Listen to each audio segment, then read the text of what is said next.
little more talk.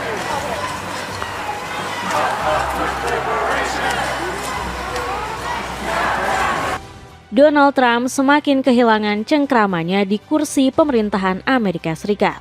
Warga AS terus menyerukan demo, buntut kebrutalan agen ICE yang didanai sang presiden.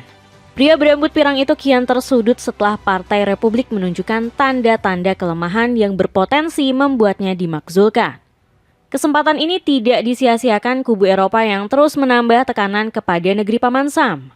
Rusia, Inggris, Turki, dan beberapa negara lain sudah merapatkan barisannya. Bagaimanakah pertentangan warga AS yang didukung Eropa demi melemahkan kuasa Donald Trump? Melemahnya Amerika Serikat imbas gaya otoriter Trump. Amerika Serikat, negara adidaya dengan segala superpowernya, akhirnya tumbang juga. Di periode kedua kepemimpinan Donald Trump, negeri Paman Sam terus ditampar realita yang berbeda jauh dengan ekspektasi. Slogan MAGA alias Make America Great Again yang diusung Trump justru berbalik menjadi senjata makan tuan. AS dihantam segambreng masalah serius terutama di tahun 2026 ini. Salah satu yang paling dahsyat tentu badai salju ekstrim yang terus mencekik sejumlah wilayah. Laporan Fox Weather menyebutkan setidaknya ada 240 juta jiwa yang terdampak di 40 negara bagian. Mulai dari wilayah Arizona hingga Maine, dihantam badai musim dingin yang membentang 2.300 mil sembari membawa salju dan es yang mematikan. Krisis ini mengakibatkan maraknya kasus hipotermia, dugaan keracunan karbon monoksida, hingga kecelakaan. Kabar terbaru menyebut sudah ada 82 orang yang kehilangan nyawa akibat insiden tersebut. Donald Trump selaku presiden memang sempat menetapkan status darurat bencana di sejumlah negara bagian. Tapi setelah itu dirinya justru menghilang bak di telan bumi. Sang presiden nyaris tidak pernah menunjukkan batang hidungnya untuk menangani krisis badai cuaca ekstrem. Lantas, kemanakah perginya presiden ke-47 Amerika Serikat tersebut?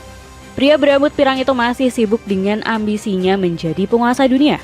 Sungguh ironi saat negaranya sendiri belum bisa diurus, Trump justru ingin menambah wilayah kekuasaan AS. Terbaru dirinya mengeluarkan candaan bernada ofensif soal Greenland, Kanada, dan Venezuela. Bukan niat saya untuk menjadikan Greenland sebagai negara bagian ke-51. Saya ingin menjadikan Kanada sebagai negara bagian ke-51. Greenland akan menjadi negara bagian ke-52. Venezuela bisa menjadi negara bagian ke-53, ujar Trump. Namun kasus tersebut hanyalah sedikit dari banyaknya pengabaian Trump terhadap warganya sendiri. Kita tentu masih ingat dengan masifnya gelombang protes kepada pemerintah federal AS buntut kebrutalan agen ICE. Departemen Imigrasi tersebut dengan keji melakukan penculikan, tindak kekerasan hingga menghabisi nyawa penduduk Paman Sam. Bahkan mereka melakukannya tanpa pandang bulu, termasuk kepada anak-anak kecil. Sampai-sampai seorang anak El Salvador meninggalkan pesan haru kepada seorang temannya. Dalam pesannya, bocah tersebut mengaku menangis setiap malam karena ketakutan ditangkap agen ICE. Tindakan semena-mena inilah yang meledakkan amarah dari semua pihak. Penduduk AS dari berbagai wilayah masih konsisten menyerukan pertentangannya di jalanan kota masing-masing.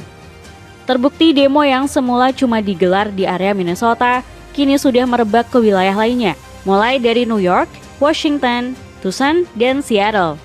Mereka melayangkan dua tuntutan keras selama aksi tersebut, yakni pengusiran agen ICE dan penolakan terhadap Donald Trump.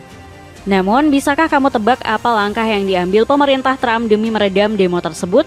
Di tengah protes dan kerusuhan, Gedung Putih justru mengeluarkan sebuah pernyataan kontroversial. Mereka bilang mayoritas warga AS setuju dengan deportasi imigran ilegal yang mereka sebut sebagai kriminal. Dalam survei Gedung Putih yang entah dilaksanakan kapan, disebutkan bahwa 54% warga AS mendukung penegakan hukum oleh aparat ICE. Padahal apa yang tergambar di lapangan jelas-jelas berbeda karena ribuan warga teguh menolak ICE. Dalam pernyataannya, Gedung Putih yang diisi orang-orang Republik juga mencela Partai Demokrat sebagai kelompok radikal. Hal ini semakin menambah amarah partai oposisi Trump tersebut di meja parlemen. Demokrat yang tidak terima dengan kebrutalan ICE enggan menyetujui rencana pendanaan untuk tahun 2026. Masalah ini menjadi semakin keruh hingga berimbas kepada penutupan atau shutdown pemerintah AS. Kebuntuan ini telah memperjelas menurunnya kepercayaan publik kepada pemerintah Trump sejak kembali menjabat. Hal tersebut dibuktikan dengan kekalahan Partai Republik dalam pemilihan khusus di bulan Januari 2026 kemarin. Contohnya wilayah Texas dan Minnesota yang dimenangkan Partai Demokrat. Namun Trump justru dikabarkan tidak terima dengan kekalahan partainya. Dirinya sampai menuduh pihak oposisi telah melakukan kecurangan demi memenangkan pemilihan. Bahkan sang presiden dilaporkan telah menelpon agen FBI untuk menyelidiki klaim palsunya tentang kecurangan pemilu. Tak ayal, hasil pemilihan kali ini memang bisa menjadi parameter untuk pemilihan setelah Kongres 2026 di bulan November. Jika dari sekarang Republik sudah kehilangan cengkramannya, bukan tidak mungkin Trump bakal dimakzulkan di akhir tahun. Anda harus memenangkan pemilihan sela karena jika tidak memenangkannya, mereka akan menemukan alasan untuk memakzulkan saya. Mereka selalu mengatakan ketika Anda menang pemilihan presiden, Anda akan kalah di pemilu sela, ujar Trump. Bingung nyari sendal yang cocok buat lebaran? Dapatkan sendal slop pria super stylish dari MCC yang punya belasan model berbeda. Cek linknya di bawah ini. Gelombang protes masif yang disokong negara Eropa. Seruan protes kepada Donald Trump tidak hanya hadir dari warga sipil biasa, melainkan juga dari para selebriti, terutama mereka yang menghadiri ajang Grammy 2026. Penghargaan musik paling bergengsi tersebut berubah menjadi arena untuk merosting sang presiden. Para selebriti yang hadir turut menyampaikan kritik pedas terhadap kebobrokan Trump dan ICE. Kita tahu ketika para selebriti mulai buka suara, artinya dunia memang sedang tidak baik-baik saja. Sebab mereka terancam kehilangan pekerjaan hingga keselamatan nyawanya jika berani mengkritik pemerintah di acara sebesar itu. Seperti halnya yang dilakukan oleh pelawak kelahiran Afrika Selatan yakni Trevor Noah. Dirinya menyindir Presiden Trump yang terjerat kasus kejahatan asusila bersama Jeffrey Epstein. The year. Congratulations, Billie Eilish. Wow. That is a Grammy that every artist wants, almost as much as Trump wants Greenland. Which makes sense. I mean, because Epstein's island is gone, he needs a new one to hang out with Bill Clinton. So, I told you it's my last year. What are you going to do about it? Aksi serupa juga dilakukan para pemenang nominasi seperti Billie Eilish serta Hannah Einbinder.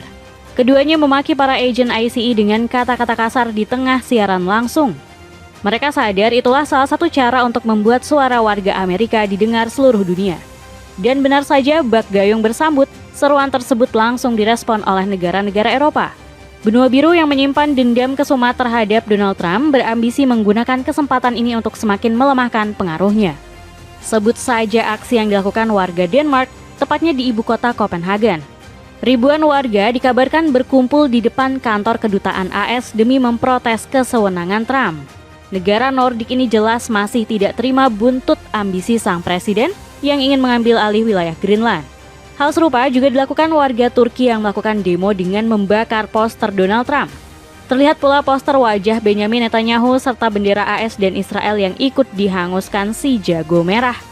Kritik ini merupakan respon atas rencana kedua pemimpin tersebut menyerang Republik Islam Iran. Di sisi lain, pukulan yang tidak kalah telak diberikan oleh Rusia. Rezim Vladimir Putin kembali menyerang Ukraina selaku sekutu dekat Amerika Serikat. Otoritas Ukraina melaporkan serangan drone-drone dari Moskow mengakibatkan setidaknya 12 orang kehilangan nyawa. Meski sudah menyerang AS dari segala lini, Eropa dikabarkan masih belum merasa puas. Benua Biru masih mengincar satu titik lemah Trump, yakni sektor ekonomi dan perdagangan. Mario Draghi selaku mantan Perdana Menteri Italia menyampaikan Eropa harus bersatu meraih kemandirian untuk menghindari kebijakan sesat Amerika Serikat. Hal ini kemudian ditanggapi Rachel Reeves selaku Menteri Keuangan Inggris. Inggris dan Uni Eropa memiliki nilai dan tujuan yang sama dalam hal ekonomi, perdagangan, dan keamanan. Dan beliau menekankan perlunya bekerja sama dan sejauh mungkin berbicara dengan satu suara. Dapatkan paket 3 celana pendek super nyaman yang lagi banting harga kurang dari 100 ribuan. Cek linknya di bawah ini. Dengan banyaknya tekanan dari segala penjuru, akankah Donald Trump semakin kehilangan pengaruhnya hingga dimakzulkan warga Amerika Serikat?